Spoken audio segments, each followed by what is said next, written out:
আলাইকুম। দেখেন একটা ল্যাপটপ, ভালো একটা ল্যাপটপ Lenovoর i5 8th জেনারেশন, মোটামুটি ভালোই বলা যায় ইউজ করার মতো। তো এইটার প্রবলেম কি, ডিসপ্লের মানে গ্রাফিক্স আছে কিন্তু লাইট নেই, ব্যাকলাইট নেই। এই ধরনের প্রবলেম 3 জায়গা থেকে আসতে পারে সাধারণত। প্রথম, যদি ডিসপ্লে খারাপ থাকে। দ্বিতীয়, ডিসপ্লের যে কানেক্টর মানে রেবন, যেটা ডিসপ্লে রেবন, ওই রেবন যদি খারাপ থাকে। আর তৃতীয়, আপনার যদি মাদারবোর্ড থেকে প্রবলেম হয়। এই 3টা কারণে সাধারণত এই প্রবলেমটা আসে।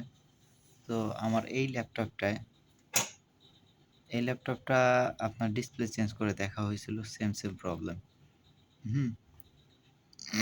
আমার আগে আরেকজন চেঞ্জ করছিল, সে বলছে। তো মোটামুটি আমার ধারণা এটার ডিসপ্লে ঠিক আছে, রেবনও ঠিক আছে। এটা হয়তো মাদারবোর্ড থেকে প্রবলেম। এটা একটা সিম্পল একটা প্রবলেম, ঠিক আছে। সে র্যাম লাগাই দিছে, আপনাদের দেখাই আমি। এই যে ডিসপ্লে কানেক্টর দেখছেন, এই ডিসপ্লে কানেক্টর থেকে ভোল্টেজ আপনার ডিসপ্লে ব্যাকলাইটের জন্য যাচ্ছে কোথা থেকে জানেন? কই দিয়ে পাস করতেছে? এইখান থেকে এখানে, হ্যাঁ, এখান থেকে মূলত এখান থেকে এখানে আসতেছে। এটা থেকে এই যে ছোট একটা ফিউজ, হ্যাঁ, এটা এটা হ্যাঁ, এটা ফিউজ। এই ফিউজ দিয়ে এই পাশে দিয়ে আপনার ডিসপ্লের মধ্যে যাচ্ছে। এখন আমার এক হাতে ভিডিও করতেছি, তাই আপনাদের দেখাতে পারতেছি না।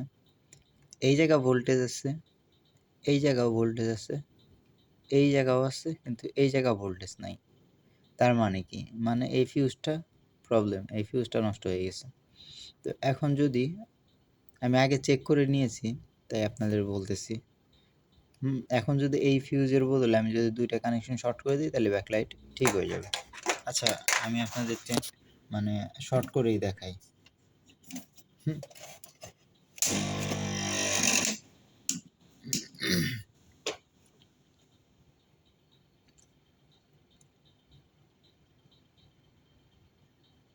আমি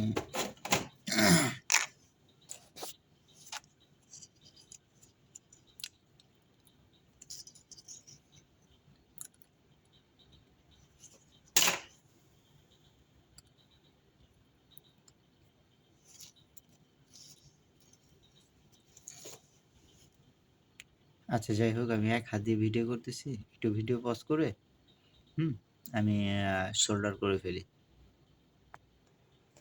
আচ্ছা দেখেন, আমি ঠিক এই জায়গাটায় শোল্ডার করছি, ঠিক আছে, ঠিক এই জায়গাটায় শোল্ডার করছি। এইটা আগের যে নষ্ট কম্পোনেন্ট ছিল ওইটা উঠে শোল্ডার করে দিছি।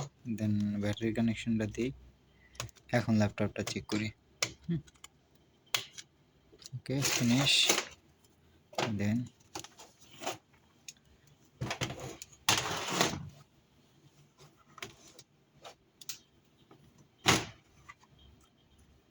Power on.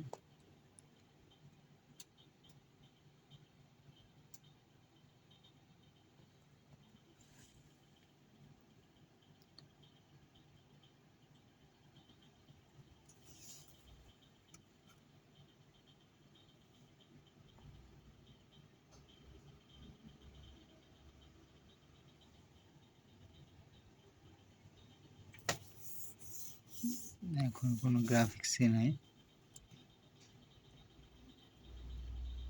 এই যে এখন অন হয়েছে, ডান। দেখছেন, সিম্পল।